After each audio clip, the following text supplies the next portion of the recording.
Me había pedido Jaime que viniera unos días al Tecnológico a participar en diferentes sedes del Tecnológico para hablar un poco de lo que significa la soberanía tecnológica, el software libre y la oportunidad que para todas vosotras y vosotros es que una universidad pública como esta se plantee el software libre como un camino para lograr una serie de objetivos. Porque muchas veces a los apasionados del software libre se nos olvida de que el software libre no es el fin. El software libre es el camino para obtener algo que luego espero que durante la charla entiendan que es la soberanía tecnológica.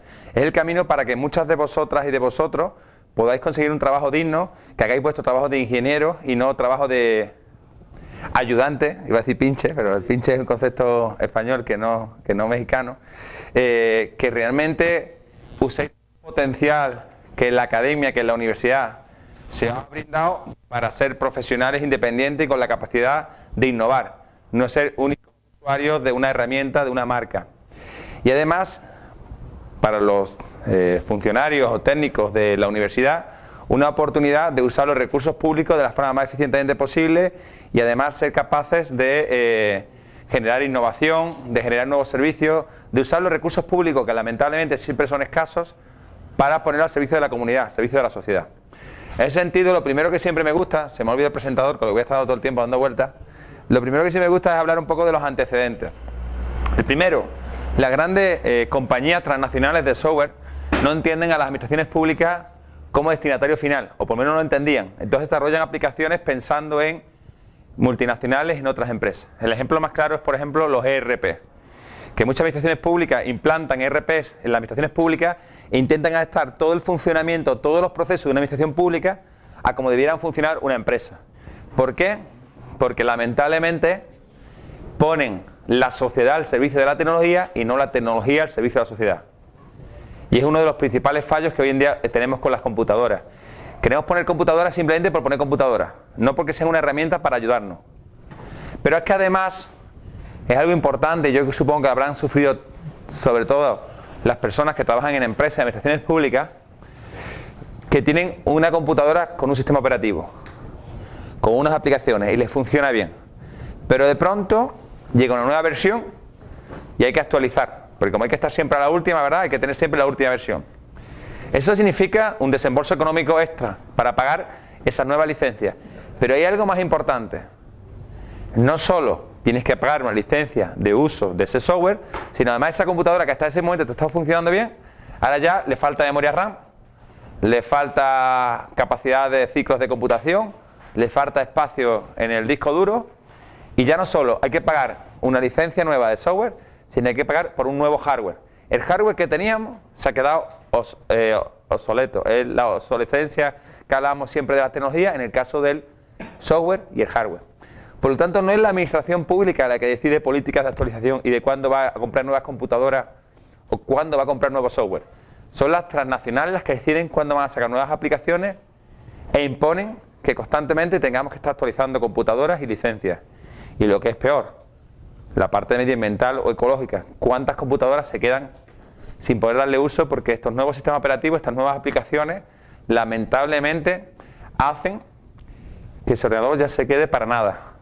Con software libre, como veremos durante el día de hoy, es además eco-friendly en un país como Costa Rica, porque no requiere tanto hardware y además se puede adaptar el software al hardware que dispongamos de él, sin tener que desechar ese hardware que sigue siendo funcional, pero que esas nuevas aplicaciones ya no lo dejan.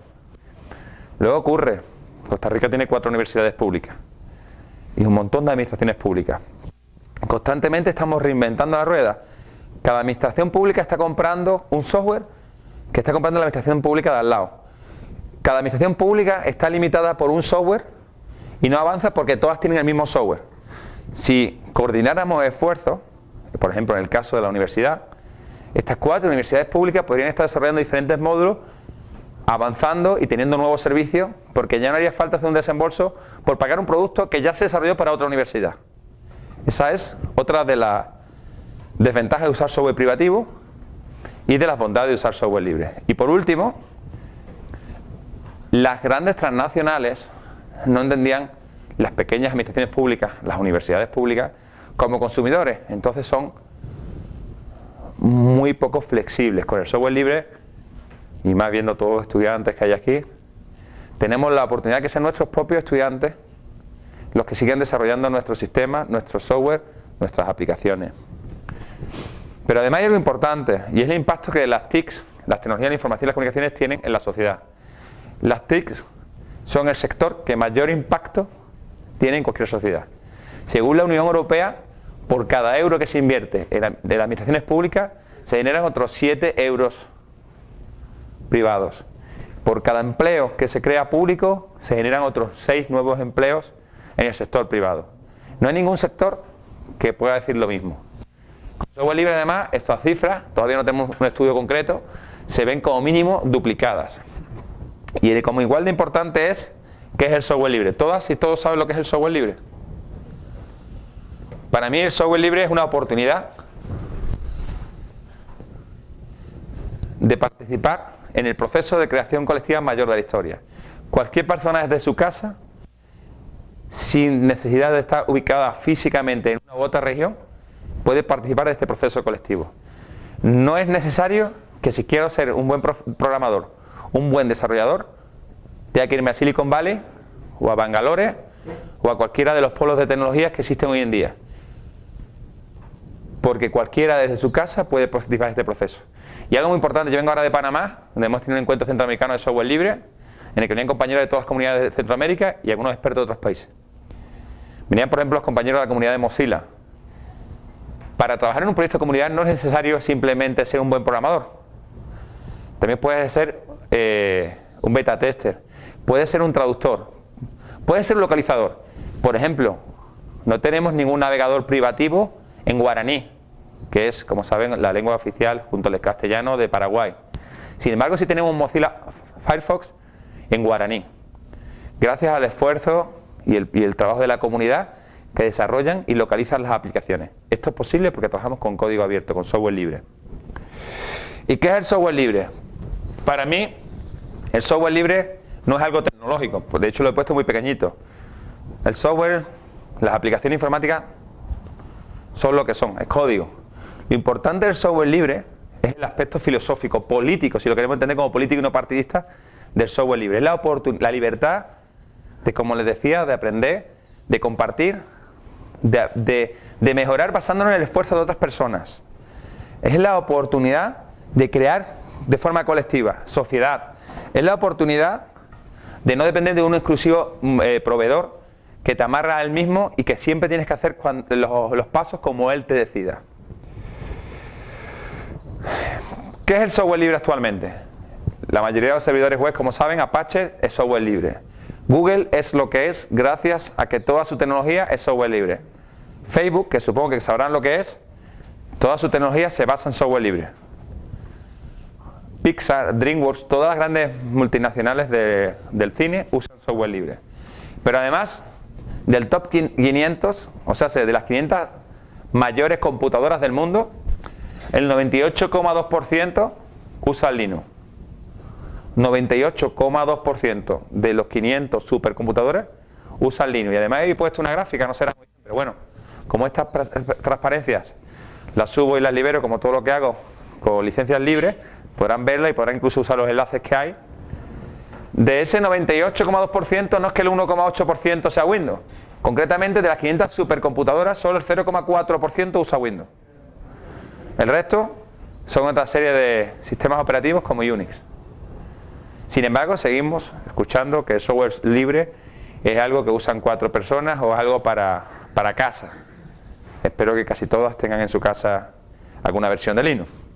Y hay un montón de gobiernos, de administraciones públicas. Ahora, dentro de 15 días voy a participar en una conferencia internacional en Bilbao, que voy a tener la suerte además de compartir escenario con el mayor de la gendarmería francesa, sería la policía francesa, que tienen 100.000 computadoras con Linux. Todos los escritorios de todos los policías de Francia está con Linux. Múnich, una de las municipales alemanes, todos sus sistemas tienen Linux. Y no tienen Linux como pensarían por un tema económico, que es otro de los grandes siempre escollos cuando se habla de tecnología y software libre. Tienen Linux porque han conseguido independencia. Múnich se cansó de poner las actualizaciones cada vez que les diera una transnacional. Munich decidió que ya estaba bien tener que estar capacitando constantemente a sus trabajadores y depender de los sistemas que le imponían en otro país. Y apostó por software libre no por un tema económico, sino por un tema de independencia.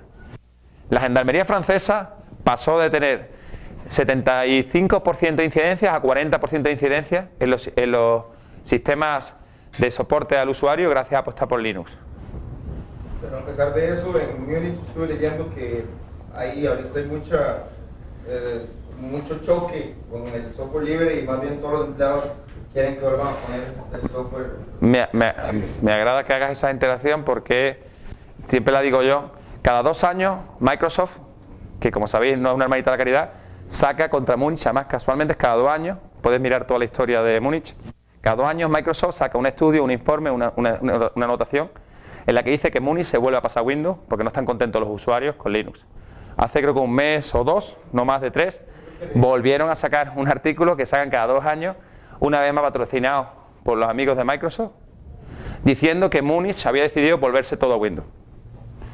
Constantemente, cada vez que sale un artículo apoyado por, en este caso es uno de los fanboys de Microsoft, un blog patrocinado y pagado por Microsoft, el que escribió esa noticia, son los responsables políticos, los responsables máximos del proyecto de Linux, que es el proyecto de Linux en Múnich, los que salen desmintiendo esa noticia, y como digo, no es la primera vez, lamentablemente, es constantemente cada 2 años. ¿Voy a decir algo? Que tiene el boli.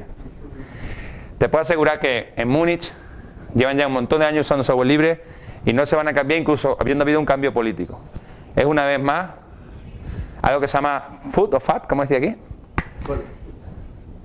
Miedo, mentira, FUD, F-U-D. No sé cómo lo decimos acá. Miedo, mentira, está bien. Y como hay incertidumbre, ¿no? Un concepto tecnológico en el que se basa la gran transnacional, especialmente Microsoft, para constantemente crear ciertas inquietudes sobre el software libre. Pero más datos. En la suite ofimática, según Forrester, porque está bien que lo diga yo, pero ahí hay datos que avalan, sobre todo cuando se habla de grandes consultoras, ¿verdad? Que le dan como mucha más seriedad a lo que uno dice. Según Forrester, el 19% de las grandes empresas ya están empleando OpenOffice. Un estudio que ya sabe Microsystems que ya desapareció, el 75% de ahorro de coste y sin perder ni una sola funcionalidad. Porque nada sirve venir aquí al tecnológico, a la sede de Cartago, cambiar todas las computadoras del tecnológico y que pasado mañana no funcionen. Que además ocurre. Lamentablemente, por ejemplo, en un país que no voy a citar, se hizo una migración de todos sus sistemas de un día para otro, de una administración pública muy potente de un país potente, y todo el servicio se paró. ¿Por qué? Pues bueno, porque no había una hoja de ruta, porque se hizo mal, a la carrera, sin una hoja de ruta, sin un plan, sin una gestión del cambio, sin una capacitación, sin una sensibilización, simplemente por una moda, o simplemente, como pasa muchas veces, por ahorrar, algo que es una equivocación. Cuando uno se plantea actualizarse al software libre, tiene que hacerlo con un objetivo. Y el objetivo, insisto, no puede ser poner computadora, igual que el objetivo no puede ser poner software libre. El software libre es la herramienta, el camino para mejorar, para ofrecer servicios más eficientes. Hemos hablado también de cómo antes teníamos todo el mundo, en todas las grandes computadoras de Unix, hoy en día se usa Linux, como decía, el 98,2%. Y Gartner, otra gran consultora, decía que este año el 30% de los servidores Unix que quedaban se iban a migrar a Linux. Hoy IBM ahorró 250 millones migrando 4.000 servidores. Y luego, como les decía, todo el escritorio, porque muchas veces hablar de software libre no significa solo hablar de cambiar toda la computadora. ¿Cuántos aquí usan software libre? Bueno, es un porcentaje importante. ¿Cuántos no? Sin problemas, sin miedo, no os voy a pegar. ¿Ok? ¿Vosotros, el grupo aquí en medio, no usáis software libre, usáis Firefox, el navegador, o Chromium? Usáis software libre, pero no lo sabéis. Firefox, Mozilla Firefox es software libre. Pensamos muchas veces que software libre es usar un escritorio Linux. Software libre es Firefox, es OpenOffice o LibreOffice. Android, los puristas nos van a decir que no, pero bueno. Android, depende con quién hables, te dirá que es software libre y que no. Lo que tiene es un kernel Linux, se basa en un kernel Linux. Pero yo sé que software libre no es solo código, ¿verdad? Según CENATIC es el Centro Nacional de Tecnología, es un centro referencia de software libre que creó el gobierno de España con las diferentes regiones. Según Cenatic, es un estudio de hace 2 años, la mayoría de las empresas europeas ya usa Linux.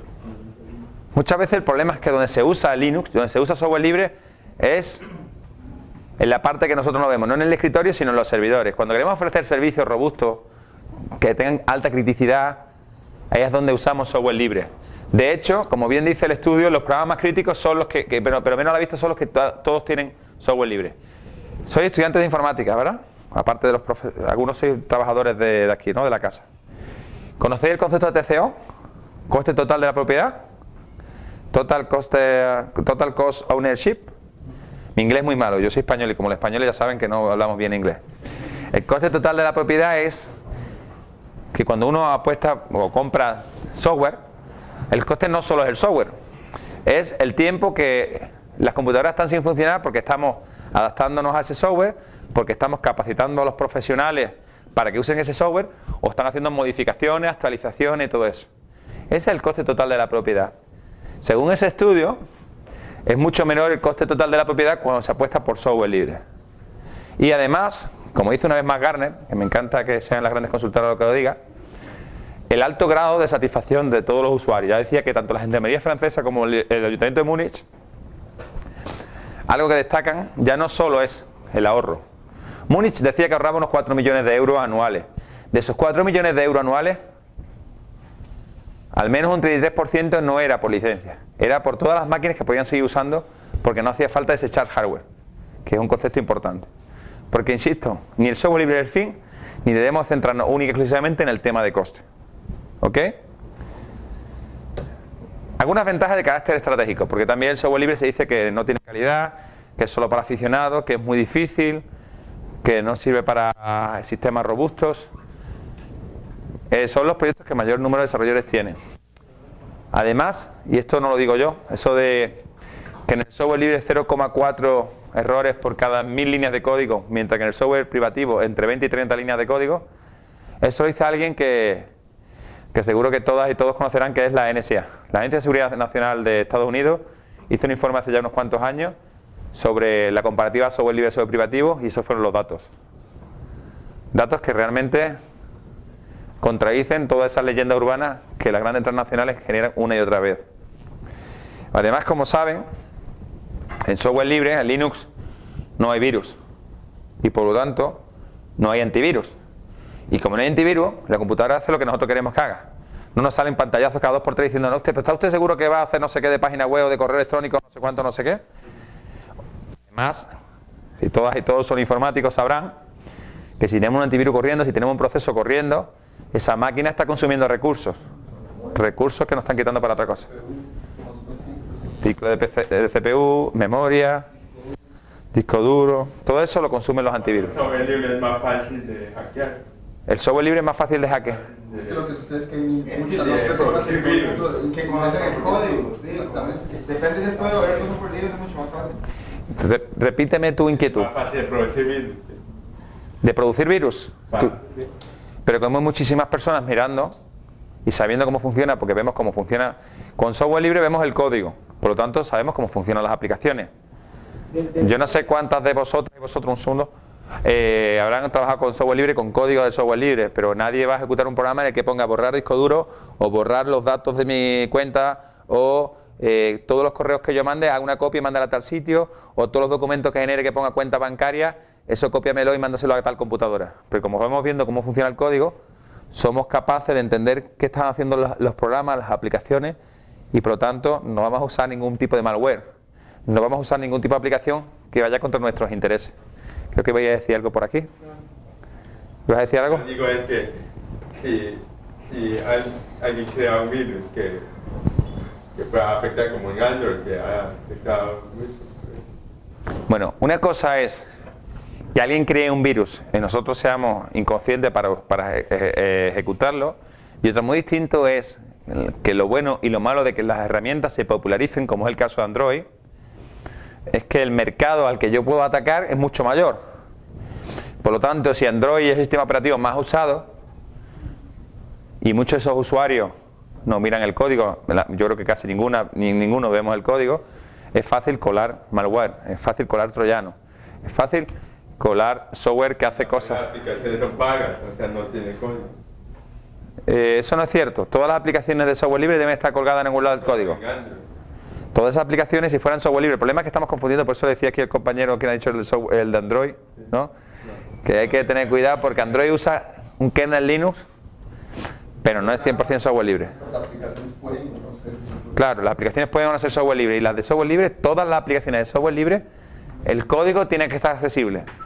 No confundamos software libre con free software o software gratis, en el que nos bajamos la aplicación y la usamos de forma gratuita. Eso no es software libre.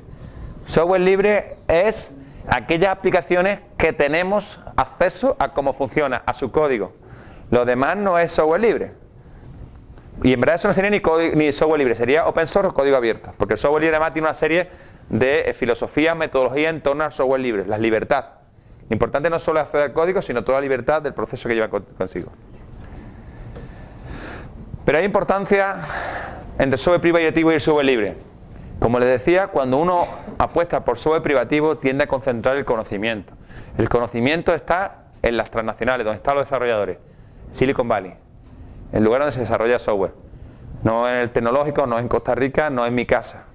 Con el software privativo se tiende a concentrar el conocimiento, pero como se cierra para que nadie tenga ese acceso, solo los que estén ahí dentro encerrados tienen acceso al conocimiento.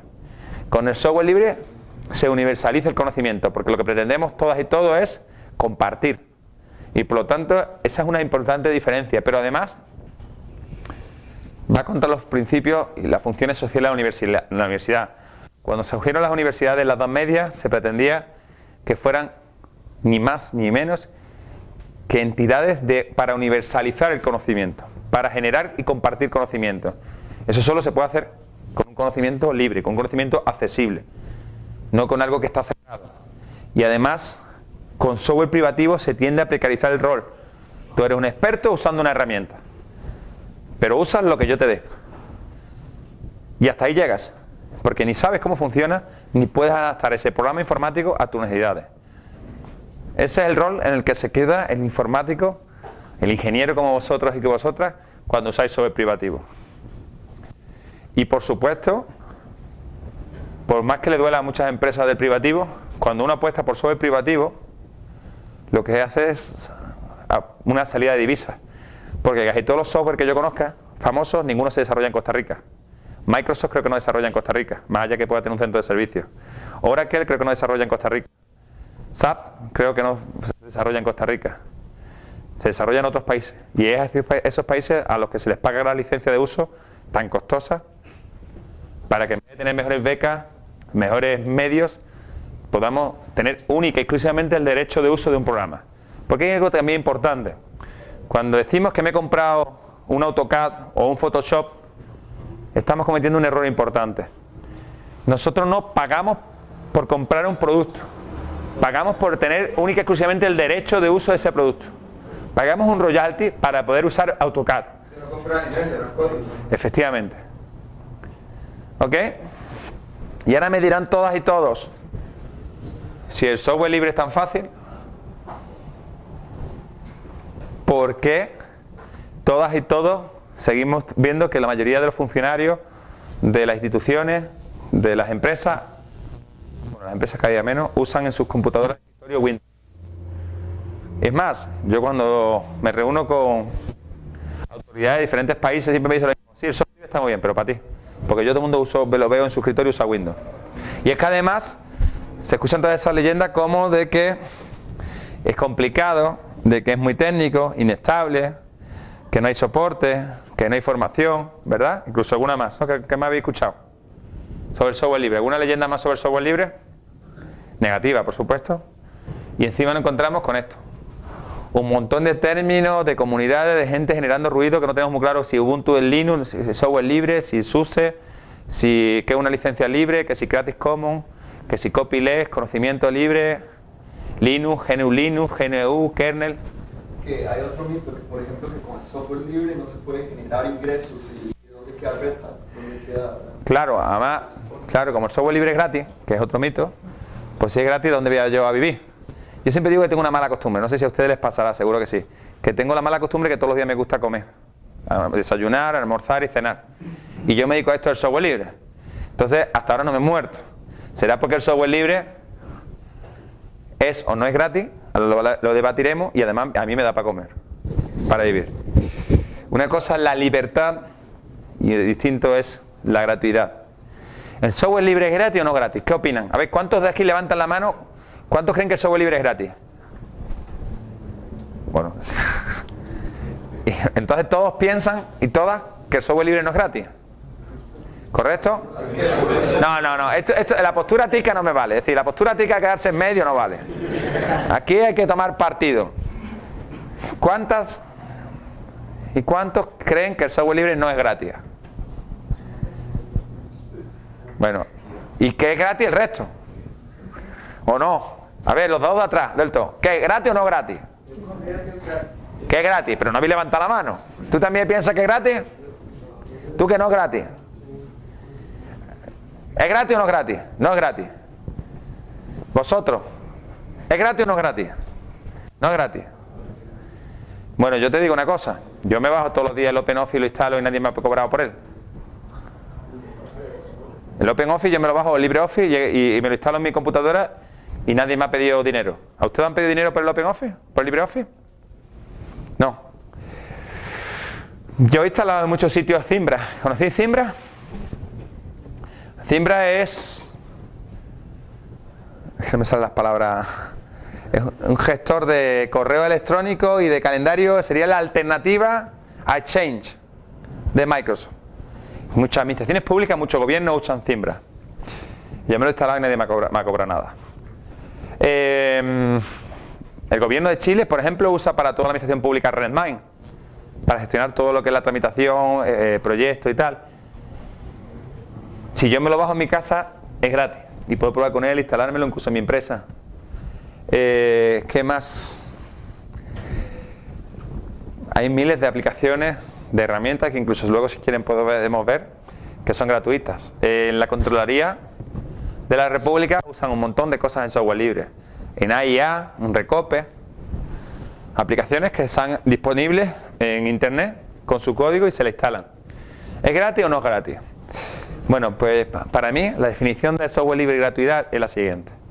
El software libre yo lo asemejo a plomero, ¿se dice aquí? ¿Fontanero? ¿Plomero?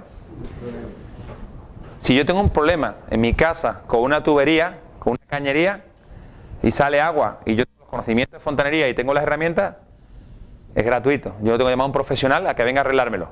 Ahora, si yo llamo a un profesional a que venga a arreglarme el problema de agua, a ese profesional le tengo que pagar los materiales, su tiempo y su conocimiento. Con el software libre para mí es exactamente lo mismo. Es gratis porque tú tienes la capacidad de bajarte lo que sea, instalártelo. Si tú tienes los conocimientos técnicos, como todas y todos ustedes, y el tiempo, es gratuito. Si no, tendrás que pagar a profesionales para que uses su conocimiento y su tiempo, para que ellos te implanten los servicios, esas aplicaciones que están disponibles, o desarrollen y adapten esas aplicaciones a las necesidades de cada una de nosotras. Por lo tanto, ¿es libre o no es libre? Digo, es gratuito. Libre siempre. Gratuito o no gratuito, dependiendo si nosotros tenemos el conocimiento y el tiempo y la habilidad para implantarlo o no. Para mí esa es la diferencia principal, seguro que compartiremos distintas, de si es gratis o no es gratis. Es que el conocimiento y el tiempo también son una forma paga. Eso es. Entonces ya no es gratuito, porque yo tengo que invertir mi tiempo, tengo que invertir para adquirir el conocimiento o para usarlo. Perfecto, ese es un buen resumen de si el software libre es gratis o no es gratis. ¿Es gratis para mí? Bueno, es mi tiempo, y ese tiempo vale dinero. Es mi conocimiento, ese conocimiento se ha adquirido con tiempo de trabajo, con capacitación, con formación, todo eso vale dinero, pero no es un dinero en cash. ¿Dudas sobre este aspecto? Para mí es importante que esto quede claro. ¿Alguien que discrepe con lo que he dicho? Bueno, pues yo insisto, si el software libre es tan fantástico, dime. No, es que solo para que le quede más claro cómo es que está funcionando, digamos, cómo es que hacen las grandes empresas para generar asistentes, porque si generan software libre significa que no lo van a poder vender. Entonces ellos tendrían que buscar otros recursos para...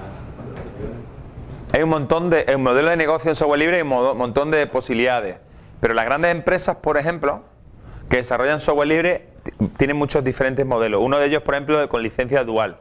Otro es convirtiéndote...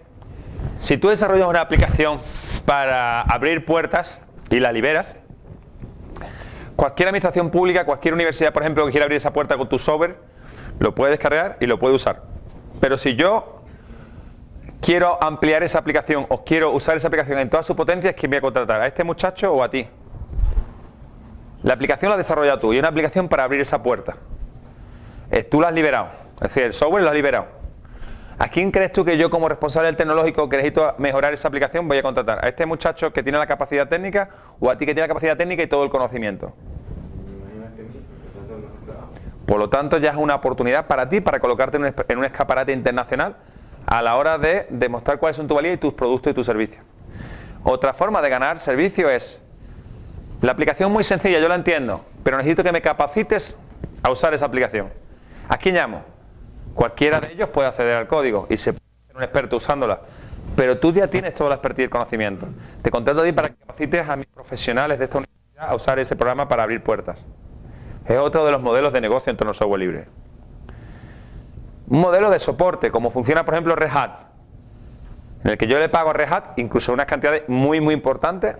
Red Hat no es barato, para que me dé un soporte 24/7 con un acuerdo de nivel de servicio de 1 hora, 6 horas, 12 horas. Ese es otro modelo de negocio. Red Hat, uno de los conocéis Red Hat, ¿no? Una de las grandes empresas de software libre que gana mucha plata y genera muchos ingresos gracias, por ejemplo, al tema de soporte. ¿Quedó más o menos claro? Para eso estamos. Insisto, el software libre está muy bien, pero en mi casa Windows y para ti el software libre que yo, o aquí en la universidad, déjame de tontería, que yo, como estoy bien. Y ahí llega un aspecto que para mí es clave. No planteen el software libre como algo económico. El software libre ni es técnico ni es económico, es social, es político, es una filosofía de vida. Porque cuando alguien se plantea migrar a software libre, de hecho cuando yo trabajaba en una multinacional me regañaban cada vez que veían una conferencia mía en la que yo decía que pasarse a software libre no era más barato, sino que era más caro. Me decían, pero ¿cómo vendes servicio en esta empresa, hombre? Te vas por ahí diciendo que lo nuestro es más caro, así no vamos a vender jamás. El software libre no tiene nada que ver con el aspecto económico, porque actualizarse a software libre no es más barato. Esto de tener que venir por acá. Actualizar por software libre no es más barato, es igual o más costoso. A corto plazo. A corto plazo, ¿por qué? Porque hace falta pagar a profesionales como ustedes para que implanten esos servicios. Porque hay que pagarle a empresas ticas para que nos capaciten, para que adapten los servicios a las necesidades del tecnológico. Y para eso hay que pagarle a alguien. Por lo tanto, ese dinero hay que pagarlo y suele ser más costoso que seguir siendo esclavizado, seguir pagando licencias. Bueno, depende, porque hay administraciones públicas que pagan bastantes decenas de millones de dólares en software privativo, en licencia, en derecho de uso, y entonces ya no me atrevería mucho a decir que es más barato quedarse como está una. Pero claro, pues se me ha ido, a ver, esto se me ha ido aquí, bueno.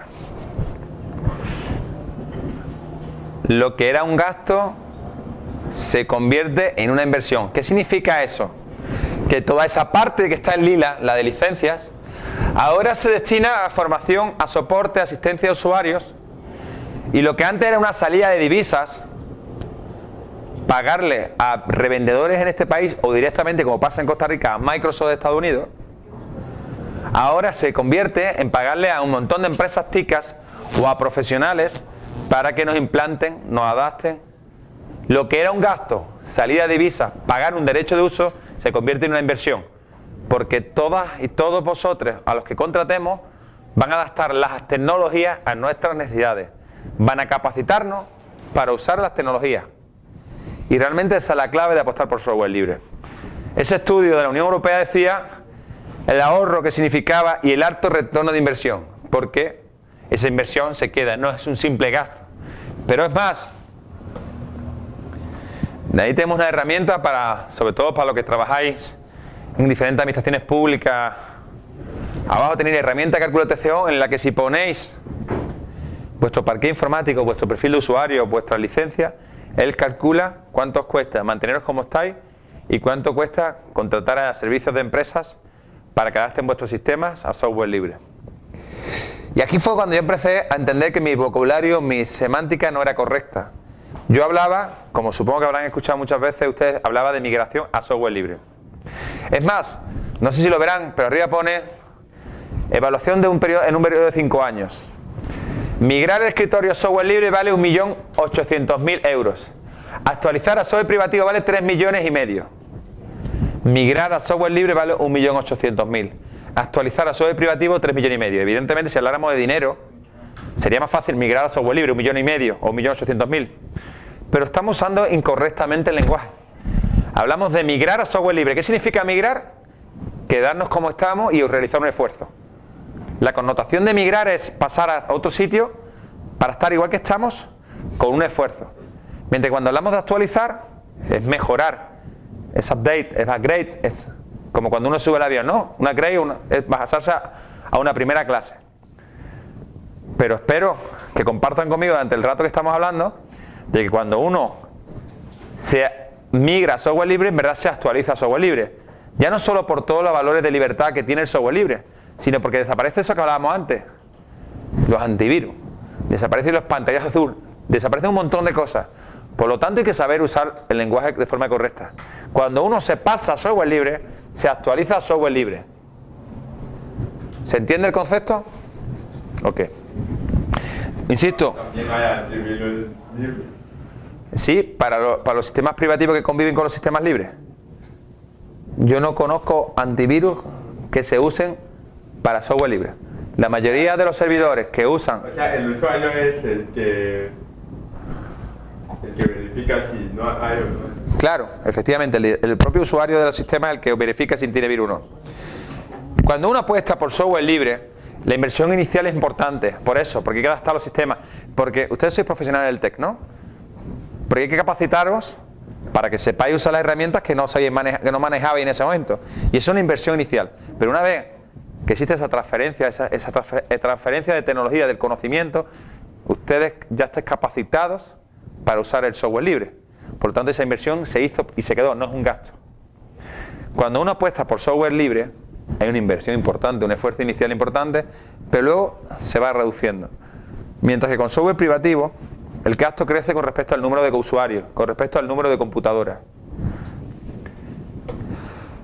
La diferencia o la justificación de la financiación es que a corto plazo supone derivar el destinatario de esos fondos. Pasar de salida de divisas a crear riqueza y tejido empresarial en la región.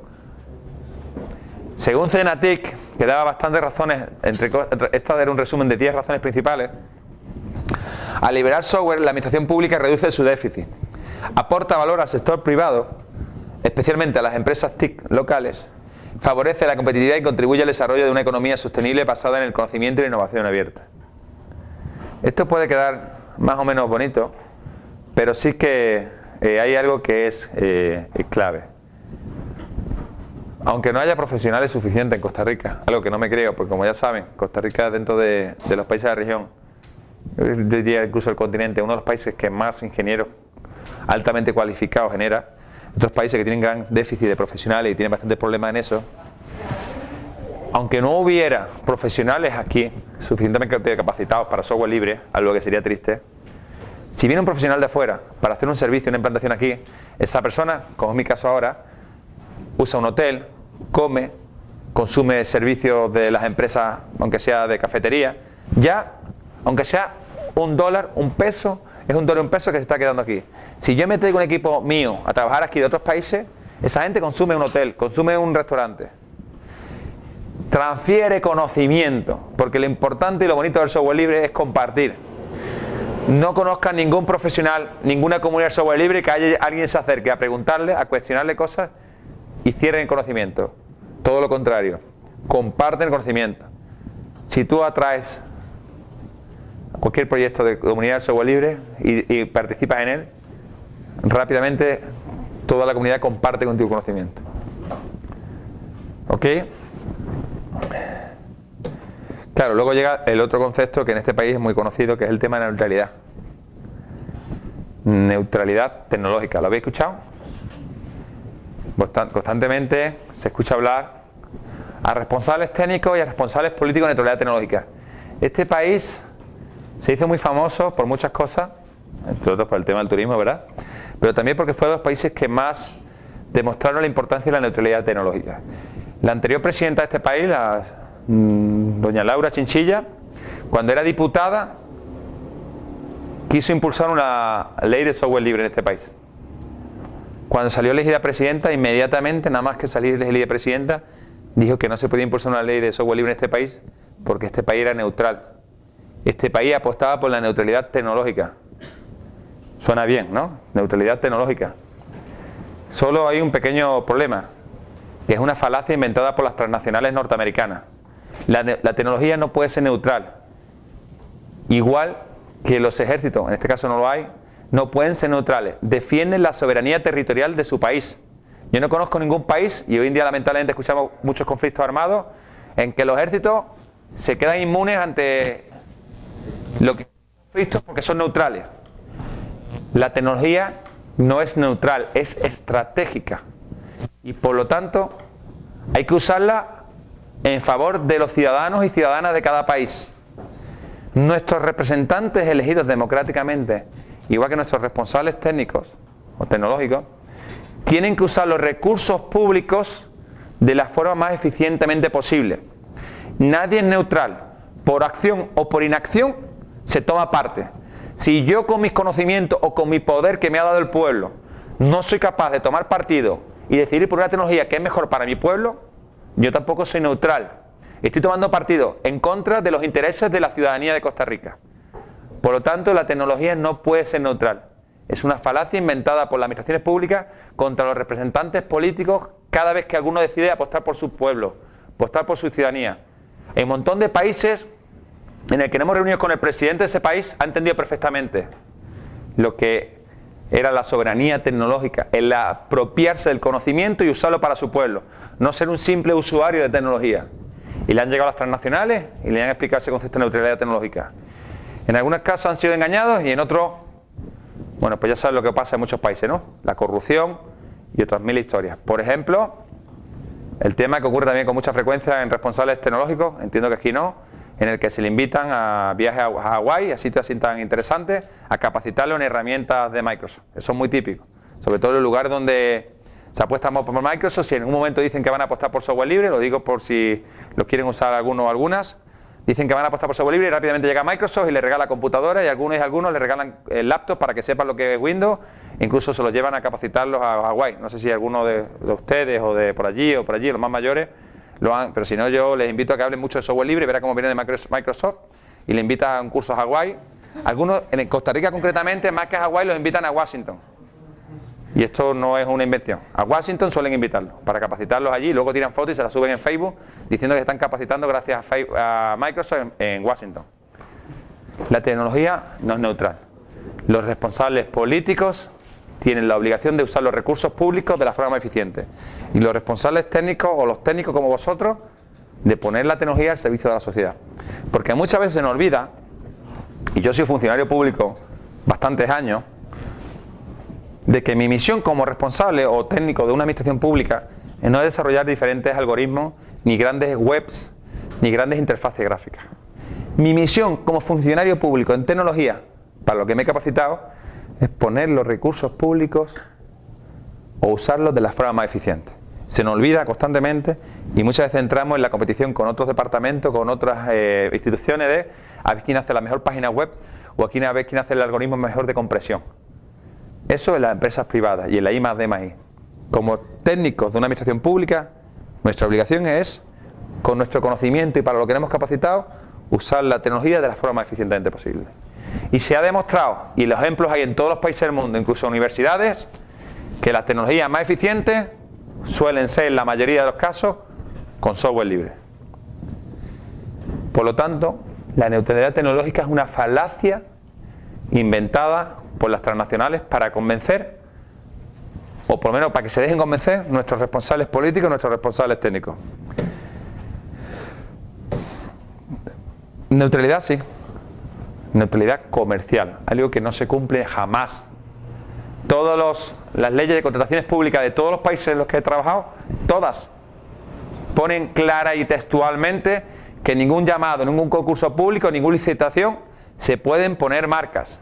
Y constantemente nos vemos en los concursos públicos como se ponen que necesitan 800 licencias Oracle o 300 licencias Microsoft Internet Information Service de no sé cuánta versión. Ahí es donde hay que exigir neutralidad. Porque además las leyes de contrataciones públicas lo imponen. No se pueden poner marcas y constantemente todos los concursos públicos, los llamados, se saltan esa neutralidad. Y la neutralidad ante la ciudadanía. Lamentablemente tenemos que ir con cierta regularidad a una ventanilla pública, ¿verdad? Yo vine aquí hace como un año a entregar unos papeles ahí a recursos humanos para una plaza de profesor que había y tal, y tuve que venir aquí y entregar una serie de formularios. Cuando llegué a la ventanilla, que por cierto me trataron fenomenalmente, en ningún momento nadie me dijo, ¿usted en qué carro viene? Si usted no viene en un Mercedes, usted no puede entrar aquí y entregar un papel. Nadie me miró y me dijo, si usted no viene con saco de la marca Armani, usted no puede entrar aquí. Y nunca entenderé por qué si cuando uno va a hacer un trámite en una administración pública no le exigen ir en una determinada marca de carro o usar una determinada marca de ropa, cuando implantamos administración electrónica nos exigen usar una determinada marca. Este trámite usted no lo puede hacer si no usa Internet Explorer. Este trámite usted no lo puede hacer si usted no usa el Microsoft Word. Constantemente nos encontramos con que hay formularios, hay trámites que nos obligan a usar una determinada marca. Algo que realmente es duro. Primero, porque no se es neutral ante la ciudadanía, que sí que hay que exigir esa neutralidad ante la ciudadanía, en la que no se nos imponga consumir o comprar una determinada marca. En lo mejor de los casos, lo que hacemos es delinquir. El gobierno nos obliga a delinquir para poner software pirata, Windows pirata, licencias de Office pirata, para poder comunicar una administración pública. En el peor, hablando desde el aspecto de la administración pública, se fomenta el monopolio de una marca, obligando a todos los ciudadanos y ciudadanas a poder comunicarse con esa administración usando una determinada marca. Insisto, si cuando yo vine al tecnológico, como cuando voy a cualquier administración pública de cualquier país, no me obligan que vistan de una marca o que me desplacen un carro de una determinada marca, ¿por qué cuando me comunico con esa administración pública usando administración electrónica me exigen que sea usuario de una determinada marca? Esa es la neutralidad que hay que exigir. Igual que algo en estos días está vigente en Costa Rica, que es la neutralidad en la red. Algo que tenía Costa Rica que era un ejemplo a seguir por muchos países de la región. Los servicios que tenía Colby con el tema de las descargas, con el tema de la neutralidad en la red, es decir, que nadie me limitara a que yo pudiera acceder a la sociedad del conocimiento y que hiciera lo que me diera la gana. Hoy en día, esa batalla la tenemos en la red, la neutralidad en la red, que significa que dependiendo de lo que tú pagues o quien tú seas, podrás acceder a uno u otros contenidos con una o menor velocidad, que van a inspeccionar todo lo que hacemos, todos nuestros paquetes, para saber qué tipo de paquetes, no legal o ilegal, sino simplemente comercial. Si consumes este tipo de producto, si vas a esta página, va a ir muy lento, si vas a esta página, va a ir muy rápido. Esa es otra neutralidad que tenemos que exigir como ciudadanos y ciudadanas, la neutralidad en la red. La interoperabilidad. Porque muchas veces se nos olvida que igual que el software libre es importante como una herramienta, los estándares abiertos son necesarios para que no tengamos que usar un determinado producto. Y además hay algo que es importante. Nuestra memoria histórica, nuestra actual memoria histórica es digital. Me explico. Aquellas personas que son más mayores recordarán, por lo menos yo recuerdo, con mi mamá, mi papá, tenía una foto mía cuando yo era pequeñito, en papel, con su marco, ¿verdad? Supongo que los más mayores, no te estoy llamando mayor, pero creo que tendrás alguna edad parecida a la mía, recuerdas esa estampa. Todos nuestros papás o nuestros abuelos tenían fotos nuestras en papel en su marco. Hoy en día, todas las fotos las usamos con nuestras cámaras, con nuestros smartphones, son digitales. Si esos formatos, si esos estándares no son abiertos y conocidos por todos, puede ocurrir que esas fotos dejen de ser nuestras, porque el formato desaparezca y con él toda nuestra memoria histórica digital. Esto puede parecer una exageración, pero insisto, los más mayores del lugar recordaremos Lotus Ami Pro, que era el procesador de texto estándar hace no sé si 15 años. Hoy en día si tiene un documento .sam, que era la extensión de Lotus Ami Word, a ver si eres capaz de abrir ese documento, aunque fuera un libro que escribiste o tus memorias, y resulta que usaste un formato que no era estándar y que no era abierto, y hoy en día no puedes abrir ese documento. Perdiste todo tu trabajo. Por cierto, nueva coletilla para saludar a los amigos de Microsoft. Cuando uno le da al siguiente, no sé si lo sabrán, pero entre otras cosas, renuncian al derecho de autoría de ese documento. En una de esas cláusulas, muchas de ellas ilegales, cuando hacemos siguiente en Microsoft, dice que lo que escribimos y que generamos no es de nuestra propiedad, sino es del procesador de texto. Y que nosotros tenemos el derecho de usarlo. Pero que todo eso que estamos generando, todo ese conocimiento, a diferencia de la Wikipedia, todo ese conocimiento no es ni nuestro ni de la sociedad. Es de la compañía que generó ese producto. No lo sabían, imagino, ¿verdad? Pues cuando dicen que tienen sus proyectos, fines de máster, de carrera o lo que sea, que sepa que lo tiene Microsoft. Que luego lo use o no, ya es otra cuestión.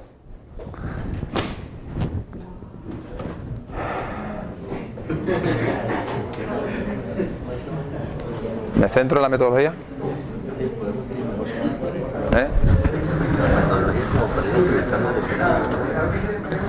Bueno, me había pedido Jaime que viniera y compartiera con ustedes algunas de las metodologías que se usan a la hora de actualizarse el software libre. Aquí algunas de las gráficas, iré un poquito más ligerito y me paran cuando quieran.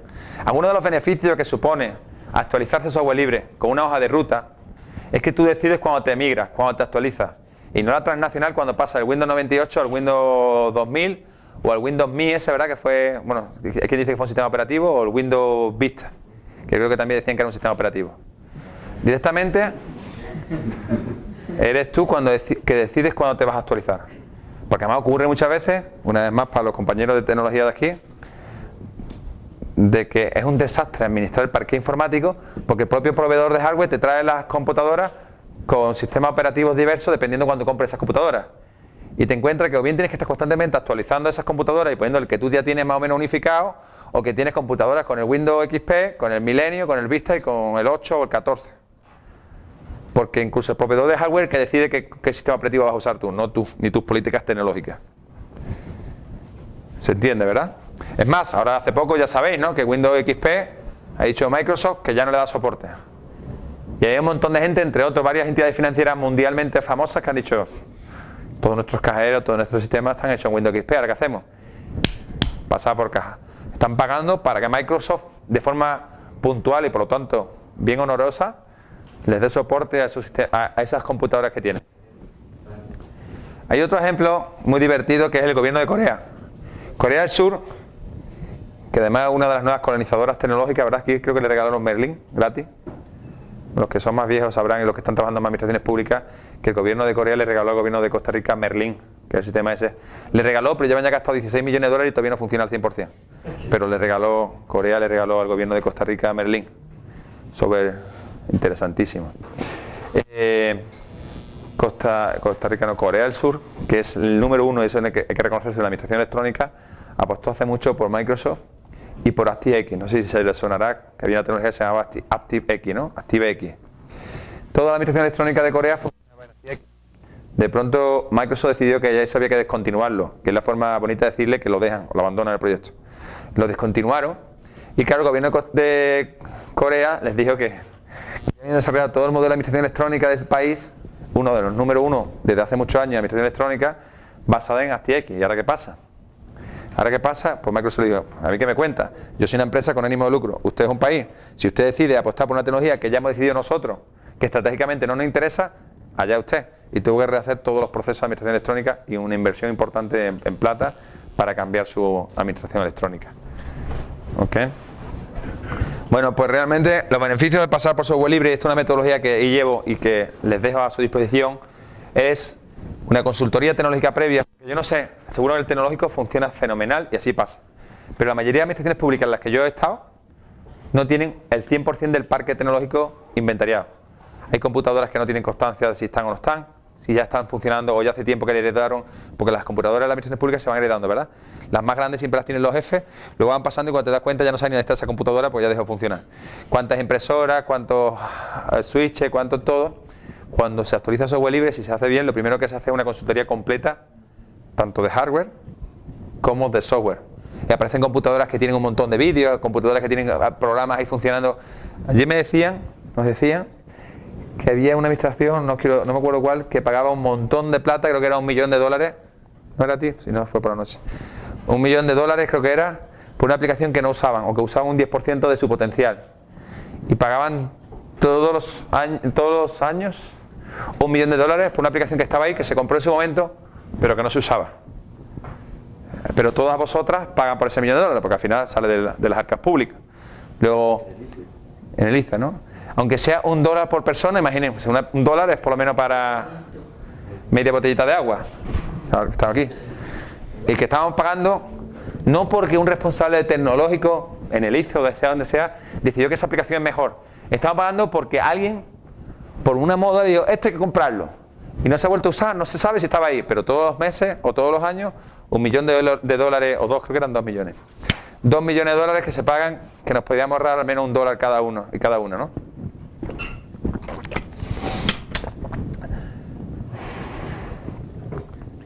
Insisto, el tema de que cuando uno apuesta por software libre con administración pública, está apostando por crear región, está apostando por crear riqueza en la región.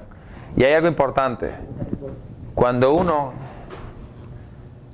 es responsable de tomar decisiones a nivel de tecnología y compra software privativo, lo que compra es una caja negra, compra un proveedor. Cuando uno apuesta por software libre, apuesta por un socio tecnológico, que muchas veces ha sido una consigna usada por los grandes consultores y las grandes comerciales, pero realmente se convierte en un socio tecnológico porque ese proveedor ya no es un simple proveedor de un producto, sino de un servicio que desarrolla contigo, y por lo tanto cambia el concepto de relación entre empresa y administración pública. Y hay algo que a mí me encanta decir: cuando una administración pública apuesta por software libre, tiene la garantía de que su proveedor, su empresa, es la mejor dándole el servicio. Porque yo como empresa sé que si me contratáis, tengo que dar el mejor servicio, porque si yo dejo de dar el mejor servicio, tenía la oportunidad de cambiar de proveedor. Entonces yo tengo que ser siempre el más eficiente, el mejor con vosotros. Porque estoy convencido y sé que con el modelo de software libre, si yo no soy la empresa que os da el mejor servicio, tenéis la oportunidad de cambiar a otra empresa.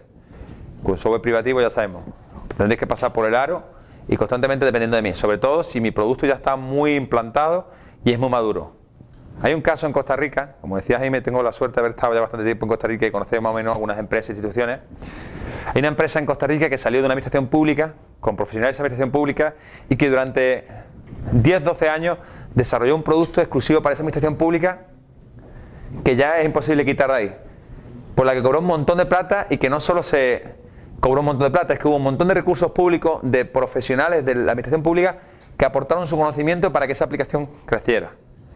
Esa aplicación jamás se podrá quitar de ahí porque está tan implantada y hay tanta plata, varios millones de dólares, que será muy costoso quitar esa aplicación. Y que además ahora se dedican toda esa inversión que hizo esa administración pública a venderla a otros países y otras administraciones públicas. Cuando ya tienen costes, cero. El negocio es redondo. Dinero que sale de las arcas públicas, te hago dependiente de mí constantemente y encima tú me ayudas a desarrollarlo. Y ahora yo se lo vendo a otras administraciones públicas. Como les decía, ahorro en actualizaciones. Ya no hay que estar constantemente actualizando las computadoras, no hay que estar constantemente con el tema de virus y todas esas historias que todos saben. Es estar preparado para las diferentes leyes. En este país, como todavía no se decide ninguna ley de software libre, pues en este caso no se contempla. Y es convertir las administraciones públicas en referentes. ¿Esto qué significa? Constantemente, cada vez que vengo a este país, ayer tuve una reunión también, escucho como que cada administración pública quiere pasarse a software libre, habla con la UCR, porque son el referente en Costa Rica de actualización a software libre. Ellos ya han hecho cosas, pero todavía no han hecho muchísimas cosas, han hecho unas pocas cosas. Ellos son el referente porque no hay nadie más en Costa Rica que esté vendiendo lo que está haciendo. Sí que hay muchas administraciones que están haciendo cosas en software libre. Como le decía, la Contraloría usa un montón de cosas en software libre. AIA, Recope, el Ministerio de Planificación, el MINPLADE creo que es, ¿no? Usa, por ejemplo, OTRS, LPI, usa un montón de herramientas de software libre. Sin embargo, no se conocen. ¿Por qué el tecnológico no puede empezar a desarrollar en software libre? ¿Por qué el tecnológico no puede, con el potencial de todos los estudiantes, empezar a usarlos para que no hagan proyectos fin de carrera o fin de máster que nadie luego use y que se guarda en un cajón, sino para que hagan pequeños módulos de nuevos servicios que se pueden implantar o bien en la propia universidad o bien en otras administraciones públicas. ¿Por qué los estudiantes no comenzáis a desarrollar módulos, proyectos para proyectos de comunidad como Mozilla Firefox o LibreOffice o OpenOffice? Es de verdad colocarse en el escaparate internacional, es de verdad aprender a desarrollar de forma multicultural, multidisciplinar y con gente de un montón de países. Son oportunidades que como universidad pública tenéis. Y digo universidad pública porque muchas veces ocurre que en países en los que hablamos de pasarnos a software libre y me dicen los responsables de tecnología de administraciones públicas que no encuentran empresas que le dé soporte. Te vas a las empresas y te encuentras con que te dice que todos los profesionales que salen de la universidad solo salen adictos a usar una determinada herramienta, una determinada marca. Te vas a la universidad y te dice que los que le pide el mercado, las empresas, son profesionales adictos a una herramienta en vez de ingenieros. Y es un ciclo vicioso. Las administraciones públicas no pueden apostar por software libre porque ni empresas ni profesionales que le den servicio. La empresa dice que su papel no es capacitar a profesionales, sino es vender servicios. Y que todos los profesionales salen adictos a la tecnología. Y las universidades dicen que es que lo que le depende, en algún momento hay que cortar. Desde mi punto de vista yo lo tengo clarísimo. Quien tiene que cortar es la institución que surgió para eso, que es la universidad pública, que surgió para formar a futuros profesionales, que surgió para universalizar el conocimiento. No son las empresas privadas, no son las administraciones públicas. Los responsables políticos tienen que tomar partido político y por supuesto que tienen que legislar a favor de la ciudadanía. Pero es la universidad pública, la privada, que haga lo que quiera, que capacite lo que quiera, como si tiene prisa y tiene que capacitar a profesionales adictos y seguir manteniendo el status quo inicial de adictos a una herramienta u otra, esclavizados que nunca van a saber entender lo que es la ingeniería informática, solo sabrán usar una u otra herramienta. Pero la universidad pública tiene que capacitar a profesionales, a ingenieros, a gente que sea capaz de innovar, de usar las tecnologías para mejorar las empresas, los servicios o su propia vida. No simplemente ser un magnífico usuario de una determinada herramienta. Bueno, la metodología, lo que hacemos siempre cuando actualizamos software libre es... Tiene sueño, ¿eh?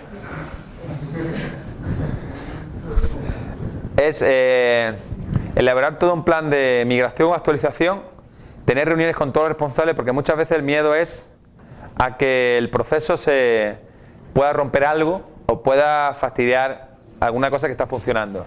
Para todo eso es importante establecer reuniones de todos los aspectos posibles, de todos, desde responsables técnicos. Es otra cosa que ocurre. No sé cuál es vuestro planteamiento con respecto al software libre, cuál es vuestro uso de las tecnologías privativas o esclavistas. Pero muchas veces el problema es que no tenéis tiempo para capacitaros, porque estáis manteniendo lo que hay. Es importante que cuando una institución pública se plantea actualizar el software libre, los primeros que tienen que tener tiempo y capacitación son los responsables tecnológicos, que tienen que tener toda la ayuda posible para poder acometer un proceso de actualización, si no es imposible. Voy rápido porque yo creo que esto lo tienen a su disposición y yo voy a estar, como ha dicho Jaime, hasta el viernes o hasta el sábado a su completa disposición. La idea es desarrollar un plan de capacitación, de comunicación y gestión del cambio. Es, dependiendo del tamaño de la institución, ejecutar un piloto donde se validen todos los procesos y ahí tienen un montón de herramientas. El modelo metodológico del CENATIC, que fue un proceso que tuvimos durante 2 años, cogiendo administraciones públicas y acompañándoles, documentando todo el proceso, desarrollando desde plantillas para llevar a cabo una actualización a software libre, a incluso un curso de gestión del cambio. Un curso para que nuestros profesionales sepan cómo acometer el proceso y adaptarlo a los usuarios. Todo eso está ahí en esa URL, bueno, eso es enlazable. Y aquí tienen todo el proceso resumido en una gráfica. Primero una consultoría en la que inventaríamos todo el hardware y todo el software. Porque muchas veces ocurre que los propios usuarios no tienen conciencia de qué aplicaciones tienen esa computadora. Ocurre que esos usuarios han heredado la computadora de quién sabe quién y viene con aplicaciones que están instaladas y que jamás han usado. Para eso desarrollamos unas aplicaciones que no instalamos, sino directamente corremos en red y que captura los datos de todas las computadoras. Luego es importante el tema de de analizar soluciones. No se puede uno volver loco y empezar a actualizar a software libre. Hay que valorar el parqué informático, hay que valorar las computadoras, hay que valorar los perfiles de todos los usuarios y las usuarias y a partir de ahí plantear soluciones a cada necesidad, a cada perfil. Desarrollar un poco de soluciones, incluso si hace falta migrar plantillas, ahí sí es migrar plantillas de ofimática privativa a ofimática libre. Se desarrolla incluso otros aplicativos y bueno, se ejecuta un piloto. Y en paralelo, yo sé que se ve mal, pero bueno, paralelo es todo el tema de gestión del cambio, comunicación y capacitación. Aspectos importantes en cualquier proceso de actualización. No se paran nunca los servicios, ni internos ni externos. Se hace una consultoría previa, con lo que por fin partimos de una situación de decir, vamos a pararnos, veamos lo que tenemos y a partir de ahí empecemos a trabajar, porque si no el día a día no nos permite saber exactamente qué es lo que tenemos. No se toca nada sin antes consensuarlo con todo el mundo. Y además, por lo menos en mi experiencia, es que todo el mundo, cuando se hace un proceso validado y con los plazos correctos, salen contentos. La clave, el factor humano, tanto para bueno o como malo. Ya les contaba cuál es la gestión del cambio. El miedo a lo desconocido. Por eso es importante contarles qué es lo que viene y sobre todo lo que no tenemos. Capacitación, gestión del cambio, soporte y pasión. Pasión por lo que estamos haciendo. Pasión por entender que el software libre no es tecnología, sino que es independencia, es oportunidades, es crear empleo, crear riqueza en la región. Y mejorar la productividad del país. Por supuesto que mejora la productividad, porque además el país ya no depende de los desarrollos que se hacen fuera del país, porque el país ya no depende de los desarrollos de los profesionales de otro país, depende de sus propios profesionales, es la independencia tecnológica. La capacidad depende de tus posibilidades, de tu presupuesto, de tu ingeniero y no los de otro país. Desarrollamos cosas como un proceso de rollback, o sea, la garantía de que si tú te actualizas a software libre, empiezas a usar la máquina con software libre y eso no funciona, vuelves al estado anterior, pero sin perder el tiempo que haya estado generando documentos o cualquier tipo de trabajo. Solo tuvimos que hacer el proceso de rollback 3 veces. Y las 3 veces que hicimos el proceso de rollback nunca fue un problema técnico, fue un problema político. El típico usuario o funcionario, esto no funciona, esto no funciona, esto es una porquería, esto no funciona, esto no funciona. El responsable político o técnico de grado medio o máximo que dice, yo no quiero escuchar más a este tipo que sigue diciendo que esto, volverlo como estaba. Volverlo como estaba o volverlo a hacer un proceso. En los procesos en los que hemos hecho el replanteamiento nunca ha funcionado. Ahí faltaba la valentía del responsable político para asumir lo que estábamos haciendo y del responsable técnico como para enfrentarse al usuario que constantemente le decía que esto era un problema y que nunca era un problema, era un tema de cuestión de gestión del cambio. Bueno, ahí tiene una URL, launchpad.net.inventory, donde liberamos la aplicación que desarrollamos para inventariar todo el parque de hardware y luego también una aplicación para hacer visitas de uso. Aprendimos por supuesto los errores y fracasos y de ahí se generaron toda una serie de herramientas. Desarrollamos modelos de metodología, incluso hay plantillas a vuestra disposición para acometer todo el proceso mediante una metodología que está validada en un montón de países ya. Se ha elaborado una herramienta de cálculo del TCO, que es la que os enseñé antes. Y últimas reflexiones. Con software privativo o esclavista, como decía, solo podemos aspirar como máximo a ser solo expertos del manejo de una herramienta, pero ignorando cómo funciona por dentro de esa herramienta. Debido a que el que crea ese software creativo nada más esconde todo la base de servicio. Claro, porque el modelo de negocio es oculto mi conocimiento y te vendo el producto, pero no comparto el conocimiento. Tal vez solo a los desarrolladores que trabajan para la empresa. Así es, así es. Importante, insisto, estándares abiertos en las administraciones públicas. Porque en este mundo abierto e interconectado, qué mejor que el uso de estándares que nos permite una conexión e interoperabilidad entre todos. Nos permite, como les decía, ser partícipe de la memoria histórica digital que estamos viviendo actualmente. Si una administración pública, como la universidad, y en el caso concreto el tecnológico, no tiene ni es capaz de ver cómo funciona, no puede garantizarnos que los datos de todos los estudiantes, de todos los profesores, están siendo usados de forma correcta. Pues no sabemos si esos datos están siendo monitorizados en otros países. Y ya tenemos el ejemplo, como sabéis, de héroes como Manning, o Snowden, o Assange, que demostraron a la sociedad cómo estábamos siendo constantemente espiados. Cómo presidentes elegidos democráticamente como Dilma o Peña Nieto habían sido escuchados, espiados. Imagínense, si presidentes de países han sido escuchados, monitorizados y vulnerada su intimidad, que no puede estar ocurriendo en esta universidad o en cualquier administración pública, en casa de uno incluso, ¿no? Soberanía tecnológica, ¿qué es soberanía tecnológica? Es que sea el Estado el que tenga el control de la tecnología y no la tecnología, o sea, las corporaciones tecnológicas las que tengan el control de la sociedad. ¿Se entiende ese concepto? Eso es soberanía tecnológica. Comparto dos reflexiones políticas, dos referentes políticos para mí. El beneficio del software libre es la posibilidad de dominar la tecnología para dirigir el futuro de tu administración. La apuesta por la innovación en los procedimientos y la forma de gestionarlo. La independencia de la soberanía tecnológica y una sociedad mejor formada. Liberar un desarrollo propio, como decía ayer el compañero, como software libre es colocar a nuestra administración en un mercado global, promoviendo un desarrollo colectivo distribuido por todo el mundo. Y les puedo contar un montón de casos, si quieren en preguntas, sobre países, sobre administraciones que han liberado su desarrollo y que han empezado a usarse en otros muchos países. Claro, todo esto suena muy comunista. Y llega Obama, libera el software de la web de la página blanca y dice oficialmente: este código está disponible para que cualquiera lo revise, use o modifique. Nos emociona ver cómo los desarrolladores alrededor del mundo toman nuestro trabajo para sus propias aplicaciones. Al liberar nuestro código nos beneficiamos de que más personas lo revisen y lo mejoren. Por eso, como hablábamos antes, no hay virus. Y por último, soberanía tecnológica y el estado de libertad, más como estamos en la propia universidad, entendida como la dominación de los estados frente a los poderes tecnológicos, que son ostentados por las transnacionales. Solo apostando por software libre y estándar abierto seremos dueños de nuestro presente y de nuestro futuro. A vuestra disposición. ¿Preguntas? Si hubiera algún comentario.